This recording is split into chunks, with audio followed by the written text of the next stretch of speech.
안녕하세요. 저는 30대 초반의 헤어 디자이너입니다. 서비스직이라 가끔 힘들긴 하지만 워낙 제 일을 사랑하고 좋아하다 보니 즐겁게 일을 하고 있어요. 지금은 제 개인 샵을 차려서 일을 하고 있지만요. 한동안 제가 좋아하던 미용 일을 잠시 그만둔 적이 있었습니다. 너무 정신적으로 충격받은 일이 있었거든요. 몇 년 전 그 원장님이 계시던 샵에 갔을 때 일어난 일입니다. 요즘 미용실은 직원이 아니라 개인 사업자 개념으로 디자이너들이 일을 하거든요. 미용실 자리만 빌려주고 각자 손님을 유치해서 돈을 버는 방식이죠. 대표에게는 자리값 같은 수수료를 내고요. 그런데 제가 일했던 그 미용실은 여전히 월급제로 일하는 곳이었습니다. 원장님이 이쪽 계통에선 나름 잔뼈가 굵으신 분이었어요. 경력도 길고 인맥도 좋고 미용 관련 학회 등에도 활발하게 활동하시는 분이었죠. 매장도 크고 고급스럽지만 손님도 꾸준히 많은 데다 무엇보다 원장님 마인드나 실력을 본받고 싶었습니다. 배울 게 많을 거라 생각했죠. 그러다 마침 디자이너 구인 자리가 떠서 면접을 보게 됐어요. 원장님은 제 생각보다 수더분하고 인상이 좋으셨습니다. 그리고 저를 굉장히 마음에 들어 하셨어요. 지아 씨, 원래 자란 곳은 여기가 아니네? 네, 충북 출신이에요. 그러면 이 일하러 여기 와서 혼자 지내는 거야? 네, 대학 때부터 혼자 지냈으니까요. 어머, 기특하다. 내가 일을 오래 해서 딱 보면 아는데 지아 씨 엄청 착하고 배려심도 많을 것 같아. 좋게 봐주셔서 감사합니다. 이쪽 일 하는 사람들 보통 기도 세고 지 할 말만 하는 사람들 많잖아. 근데 지아 씨는 얼굴만 봐도 나 착함 이렇게 써져 있는 것 같아. 그러면서 원장님은 막 웃으시더라고요. 저도 원장님이 저를 좋게 봐주시니 기분 좋았는데 그때도 제 경력이나 미용에 관련해서는 물어보시지 않으셨어요. 그저 저의 성격이나 가족관계, 부모님 직업 같은 걸 물어보셨죠. 무슨 선보는 것처럼요. 저는 외동딸이고 아버지는 대학교 때 돌아가셔서 엄마만 고향에 혼자 계시다라고 말씀을 드렸습니다. 어쨌든 그때는 원장님이 저를 마음에 들어 하시는 것 같아 시작부터 좋다고 생각했습니다. 원장님은 가능하면 빨리 출근하라고 하셨고 저는 면접을 본 그 다음 주부터 바로 출근을 하게 됐어요. 미용실은 디자이너가 저와 원장님 포함 5명, 스텝 직원이 4명이었어요. 개인 미용실 치고 규모도 크고 직원도 많은 편이었죠. 저는 그곳에 있는 디자이너 분들 중에서는 제일 나이가 어린 편이었어요. 다 오래 일하신 분들이더라고요. 월급도 그렇고 복지도 괜찮으니 오래 일하시는 거구나 싶어서 더 마음에 들었습니다. 행여나 제가 새로 들어온 거라 텃세를 걱정하기도 했는데 오히려 저를 환영해 주시고 좋게 맞이해 주셨어요. 원장님도 그렇고 같이 일하는 동료들도 그렇고 정말 잘 옮겼다. 나도 여기서 최대한 오래 일해야겠다라고 다짐을 했죠. 그렇게 근무한 지 2개월 정도 지났을 때였어요. 원장님이 저 환영회도 못 해줬는데 회식이나 하자고 하더라고요. 그러면서 근처 횟집을 가게 되었습니다. 술도 먹고 회도 먹고 즐거운 시간을 보냈는데 원장님이 살짝 술에 취해서 저에게 그러시더라고요. 있잖아, 지아 씨. 네, 원장님. 내가 지아 씨를 이렇게 지켜봤잖아? 2달 동안. 네, 나 지아 씨 꽤 마음에 드네. 일하는 직장의 대표님이 마음에 든다니 이것보다 더 큰 칭찬이 어디 있겠어요. 저도 기분이 좋아지더라고요. 실력을 인정받은 것 같기도 하고요. 정말요? 감사합니다. 아직 부족해요. 배울 것도 많고. 아니, 물론 지아 씨 실력도 좋은데 그것보다 지아 씨가 개인적으로 마음에 들어. 네? 제가 어리둥절하게 묻자 옆에 있던 순영쌤이 원장님 말에 맞장구를 치더라고요. 며느리감으로 마음에 든다 그 말씀이신 것 같은데? 순영쌤은 원장님 다음으로 나이가 많고 오래된 직원분이세요. 원장님과는 자매처럼 친하신 것 같더라고요. 저는 순영쌤의 말을 듣고 깜짝 놀랐습니다.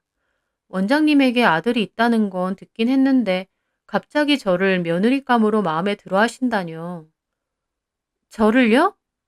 어, 나 웬만하면 이런 소리 안 하거든? 근데 우리 지아 씨 볼수록 우리 아들이랑 잘 어울릴 것 같아.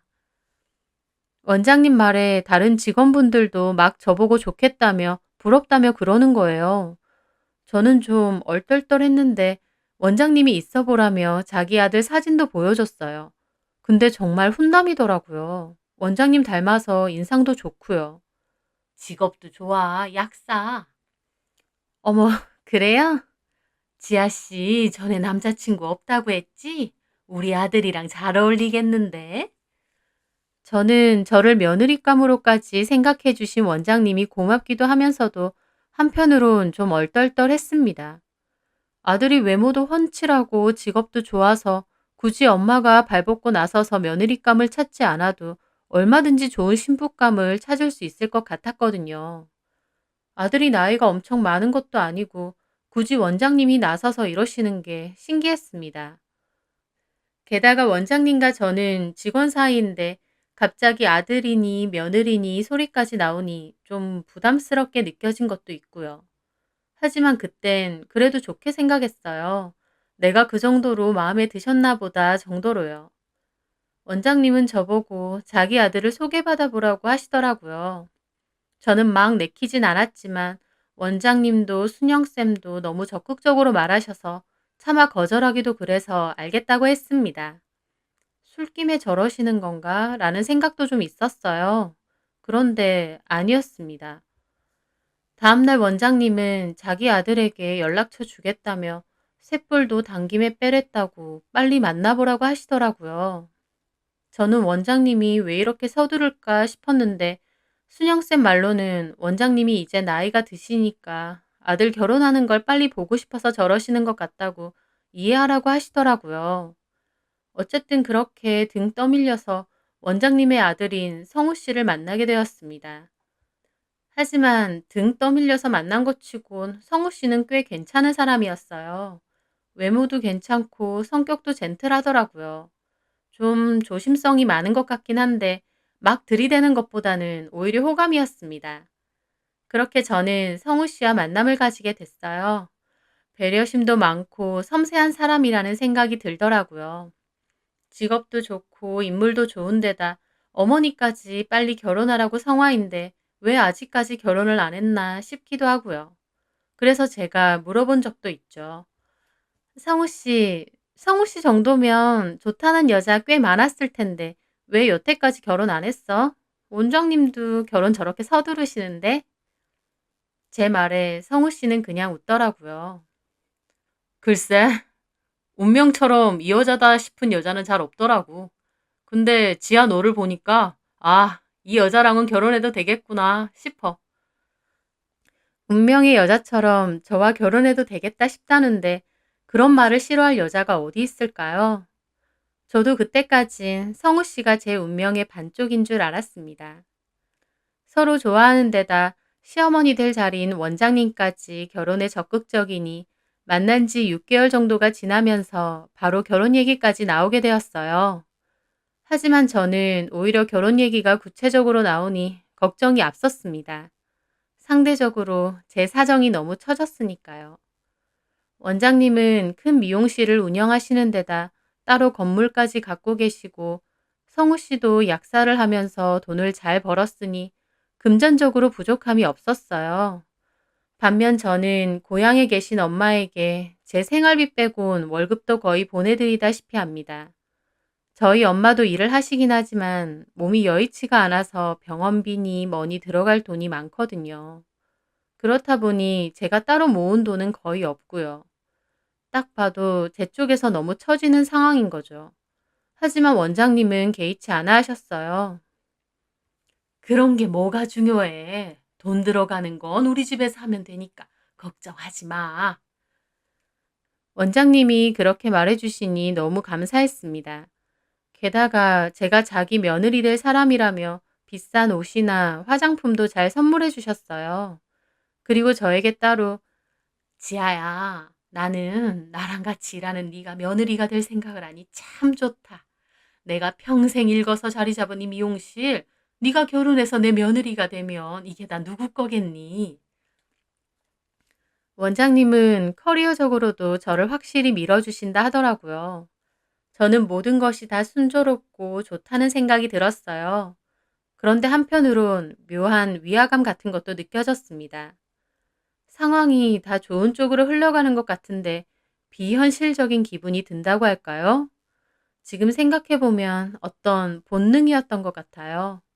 하지만 그때 저는 성우 씨를 놓치면 이런 남자는 다시는 못 만날 것 같다는 생각에 그런 직감은 다 무시했습니다. 지금 생각해보면 좀 쎄한 부분이 있긴 했었죠. 한 번은 상견례 때문에 저희 엄마가 제가 사는 곳까지 오셨거든요. 영우 씨가 한정식 집을 예약했어요.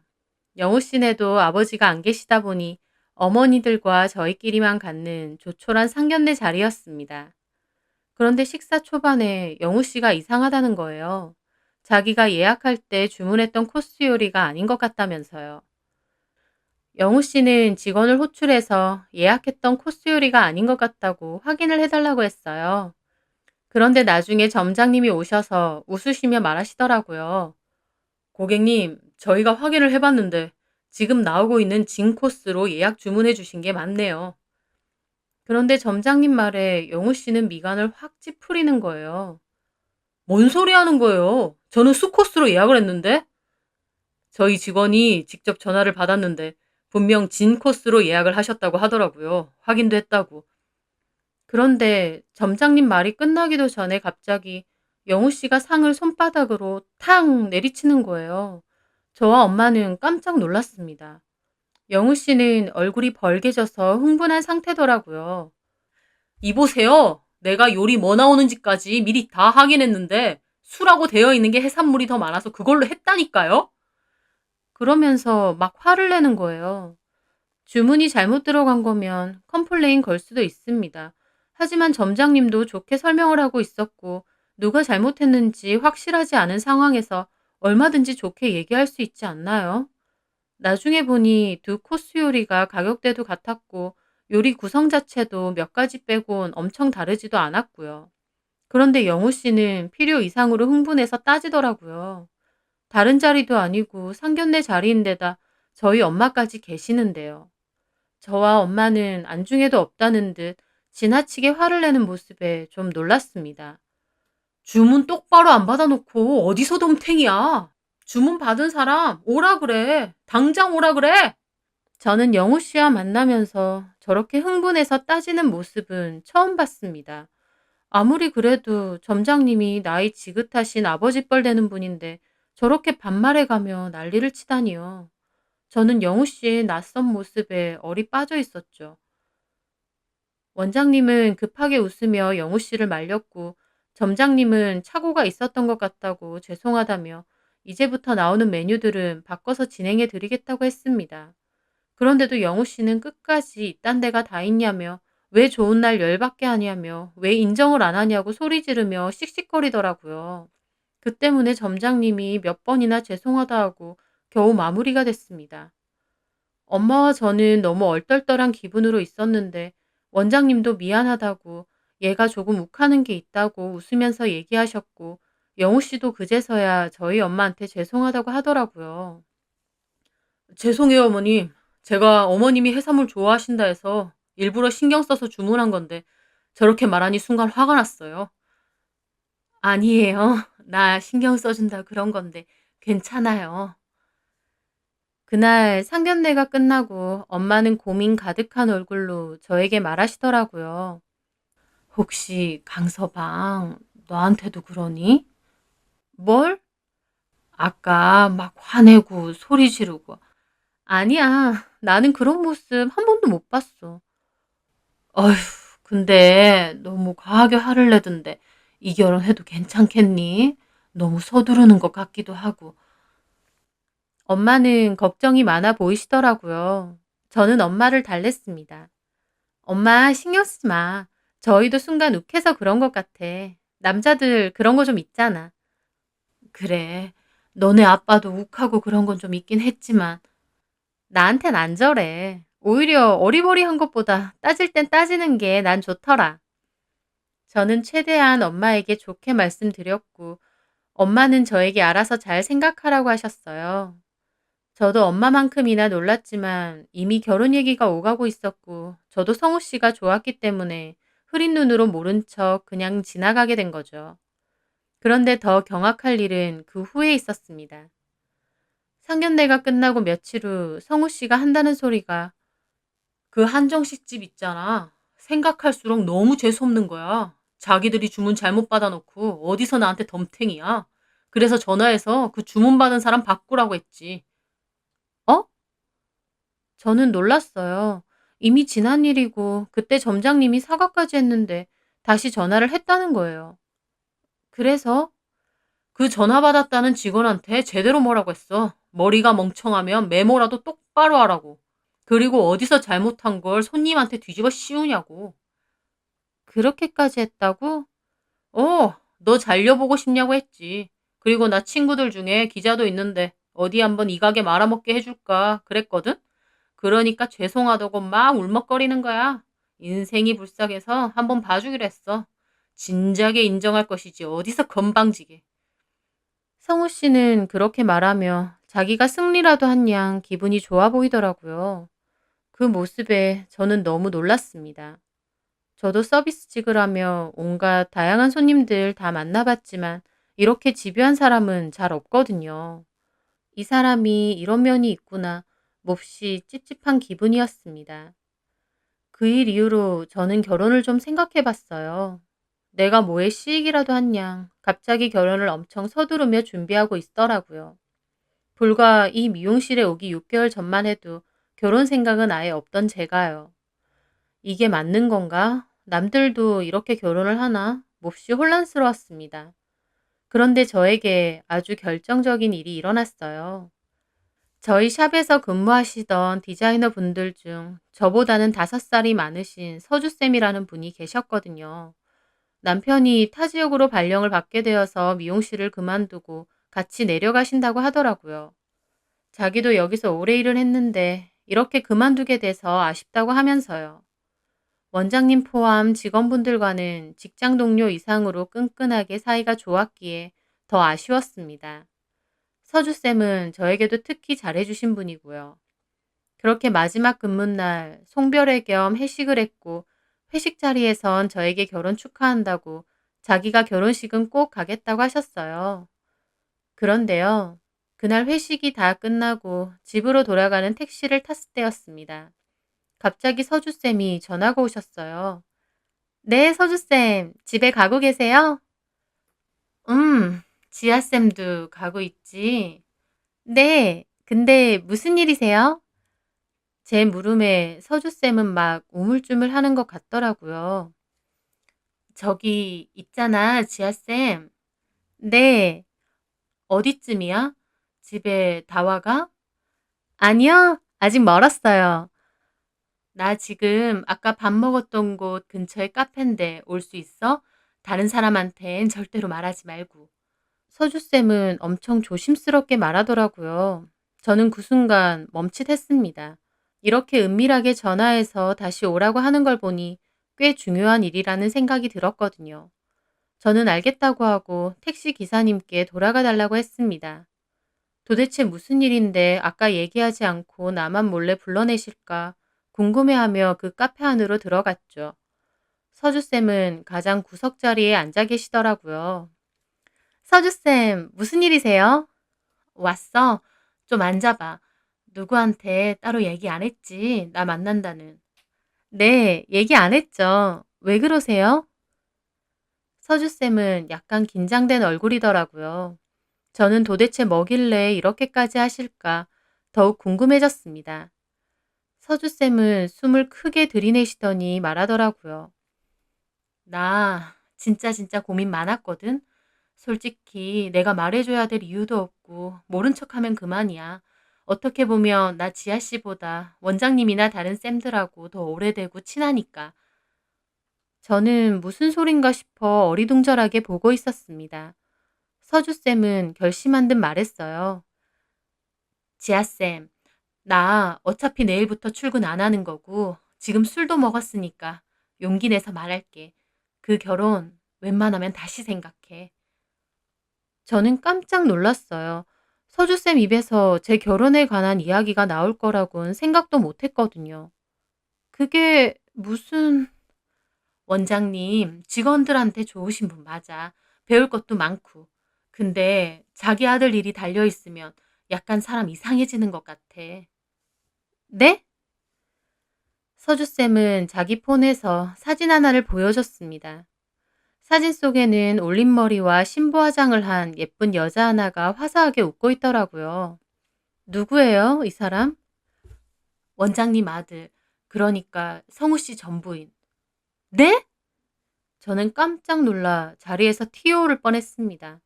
갑자기 밑도 끝도 없이 전부인이라니요. 전부인이라뇨? 그럼 성우 씨가 결혼을 했었다는 거예요? 우리 직원들 다 결혼식도 참석했어. 저는 너무 황당해서 입이 다물어지지 않았어요. 결혼을 했었다니요. 아니, 나한텐 그런 말 한마디도 안 했겠지. 그냥 문제 있어서 이혼한 것도 아니고 그런 말 하면 어떤 여자가 결혼한다고 하겠어. 무슨 문제인데요? 의처증에 상습적 폭행. 네? 저는 이건 또 무슨 소린가 했습니다. 성우 씨가 저에게 말도 안 하고 결혼을 한번 했었다는 것도 기절초풍할 소린데 그 사유가 의부증의 상습적 폭행이라뇨. 이름은 선미고 내가 메이크업 봐줬어. 나 원래 메이크업도 했었거든. 원장님이 자기 며느리 될 사람인데 결혼식 메이크업이랑 올림머리 나보고 해달라는 거야. 원장님 며느리인데 오죽 신경 썼겠어? 우리 샵 몇 번 와서 메이크업 테스트도 몇 번 받고 머리도 몇 번 받았거든. 그러면서 나랑 연락처도 주고받고 서로 좀 친해졌단 말이야. 성격도 좋고 학벌도 좋고 식품회사 연구원이고 어쨌든 나하고도 코드가 잘 맞아서 연락도 한 번씩 했거든. 저는 멍하게 고개만 끄덕이며 듣고 있었습니다. 근데 결혼하고 한동안 연락이 안 되는 거야. 신혼 즐기느라 많이 바쁜가 보다 했지.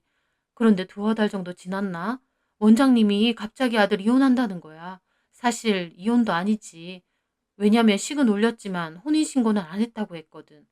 왜 이혼하냐니까 며느리가 남자가 있었다고 욕하면서 자기 아들 속이고 결혼했다는 거야. 다른 쌤들은 미친년 아니냐고 욕을 하면서 원장님 아들 불쌍하다고 하는데 선미 씨랑 친한 나는 도저히 이해가 안 되더라고. 그런 사람처럼 보이진 않았는데. 그래서 그 일 이후 내가 조심스럽게 이혼하느냐고 선미 씨한테 톡을 해봤거든. 그런데요?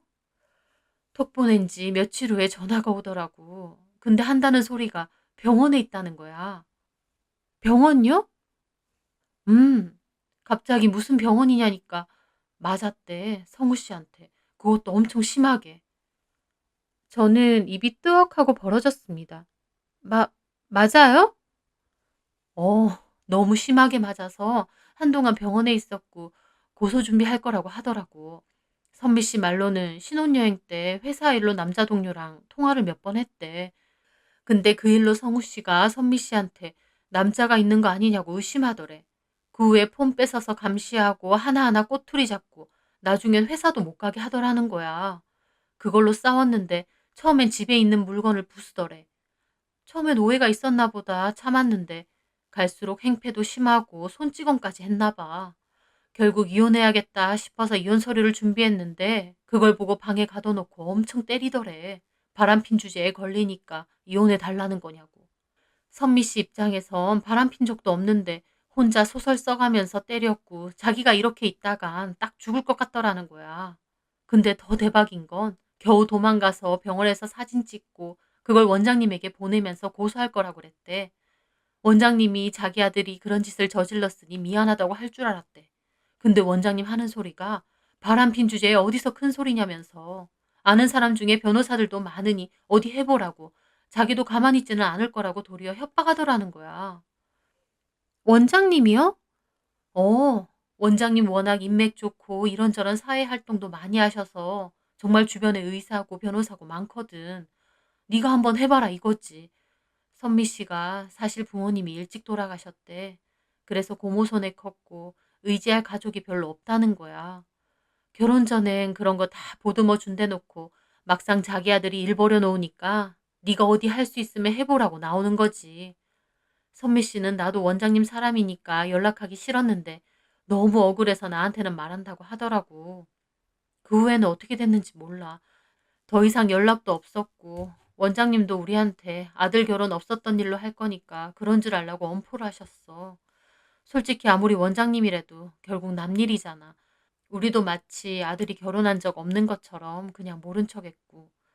근데 갑자기 지아 씨를 꼬시잖아. 며느리감이 어쩌고 하면서.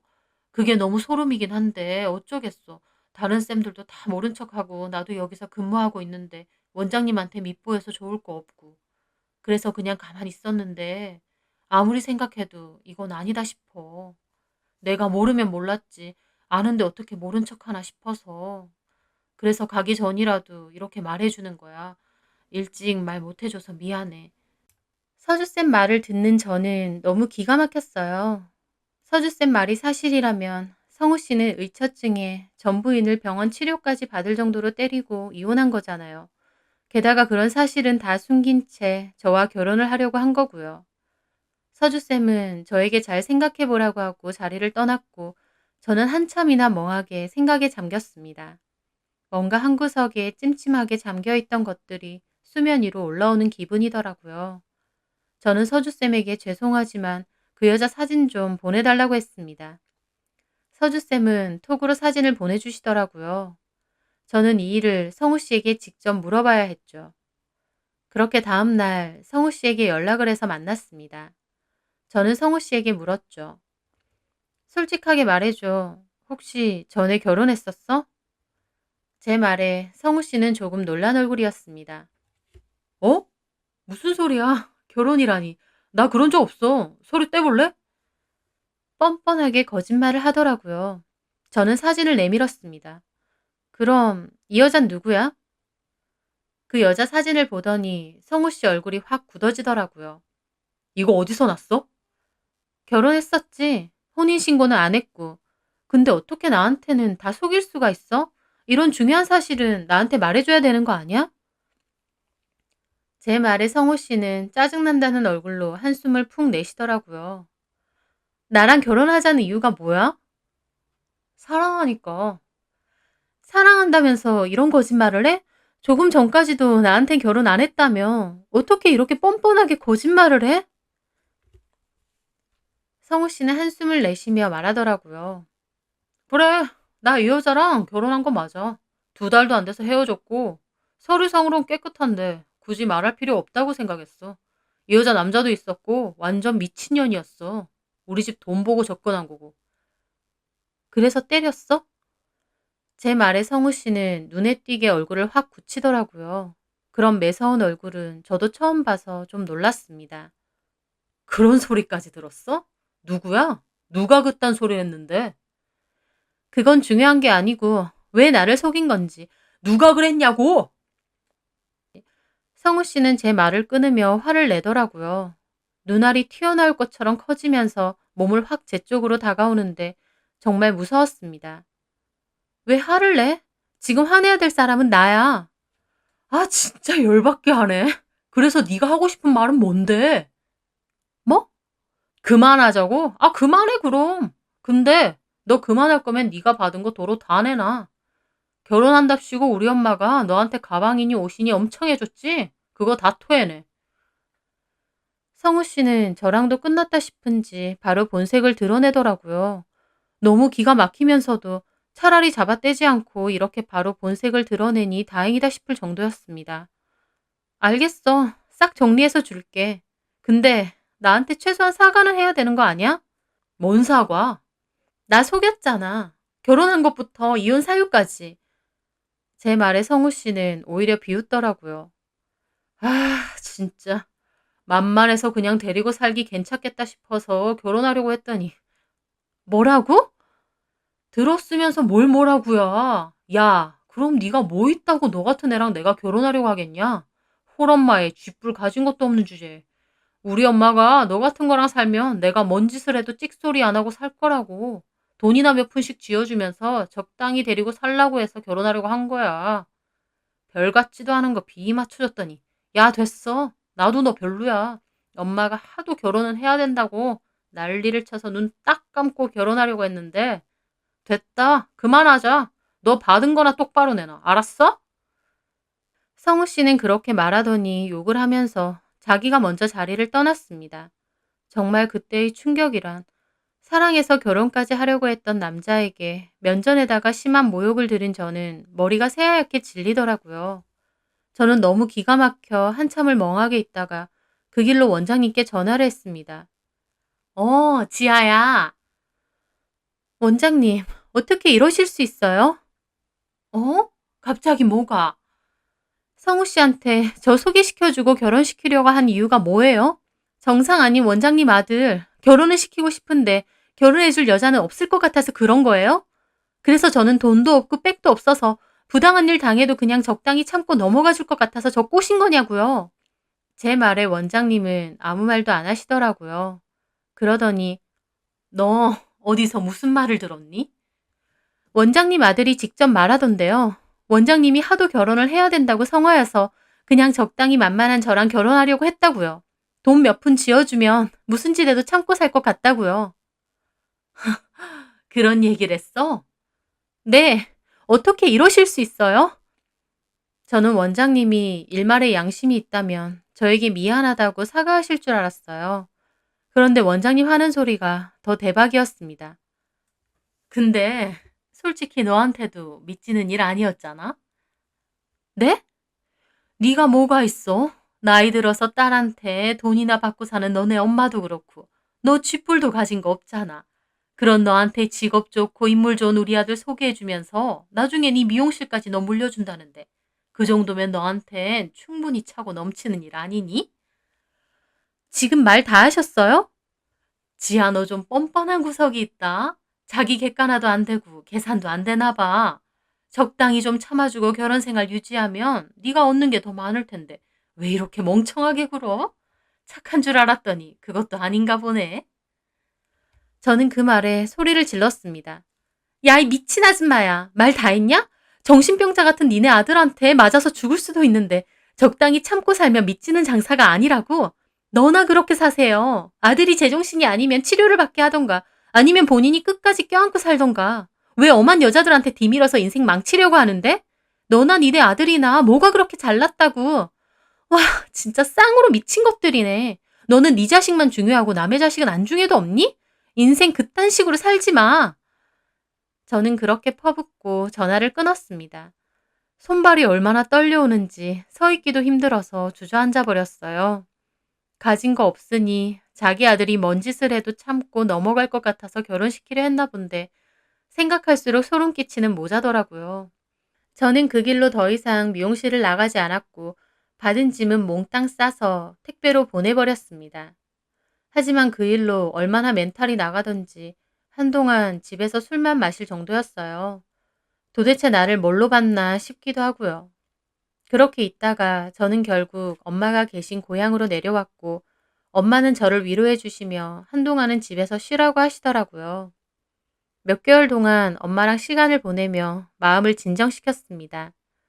처음엔 이런 일을 당한 게 너무 억울하고 분했는데 시간이 지나고 보니 오히려 결혼 전 이렇게 알게 된 게 천만다행이라는 생각이 들더군요.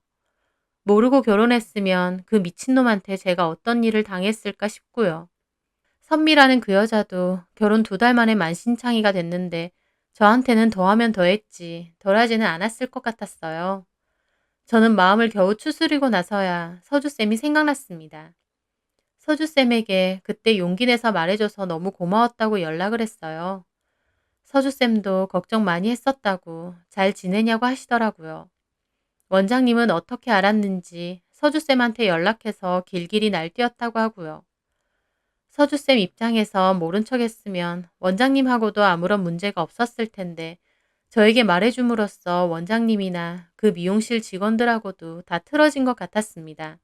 그게 미안하더라고요. 하지만 서주쌤은 자기가 그때 말하지 않고 내려갔으면 두고두고 후회했을 거라면서 결혼 안 하기로 한 거 정말 잘했다고 하시더라고요. 미친 엄마와 아들의 실체도 모르고 마냥 꽃길인 줄 알았던 저. 지옥문 밟을 뻔 했다가 문턱에서 돌아온 기분입니다. 그 후 저는 마음을 다잡고 고향에서 제 개인 샵 준비를 했어요.